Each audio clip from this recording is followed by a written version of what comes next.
జగిత్యాల జిల్లా కొడిమేలలో నూతన press club కార్యాలయాన్ని ఎమ్మెల్యే మేడిపల్లి సత్యం ప్రారంభించారు. జర్నలిస్టుల సౌకర్యార్థం కొడిమేల మండల కేంద్రంలో నూతనంగా ఏర్పాటు చేసిన ప్రెస్ క్లబ్ కార్యాలయాన్ని చొప్పదండి శాసనసభ్యులు మేడిపల్లి సత్యం ప్రారంభించారు. వారికి త్వరలో ప్రభుత్వం తరపున నిధులను మంజూరు చేయించి శాశ్వత భవన నిర్మాణ ఏర్పాటు కోసం తన వంతుగా కృషి చేస్తానని ఈ సందర్భంగా హామీ ఇస్తూ ప్రభుత్వ పథకాల అమల్లో మీడియా మిత్రులు సహకరించాలని కోరారు. కార్యక్రమంలో ప్రెస్ క్లబ్ అధ్యక్షులు బూల రమేష్, గౌరవ అధ్యక్షులు Satish Rao, society chairman Rajannarao, Ravinder Reddy, market committee vice chairman Jeevan Reddy, స్థానిక తహసీల్దార్ కిరణ్ కుమార్, ఎంపీడీఓ స్వరూప, సిఐ నీలం రవి, నేతలు నారాయణ గౌడ్, ప్రభాకర్ రెడ్డి, శ్రీనివాస్ రెడ్డి, గంగాధర్, మొహమ్మద్ రఫీ తదితరులు హాజరయ్యారు.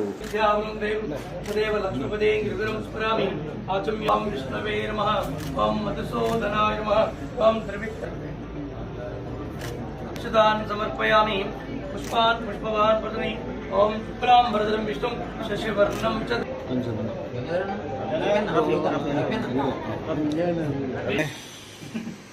ఇంతమంది ఇస్తారండి, నేను ఏం చెప్పాలి.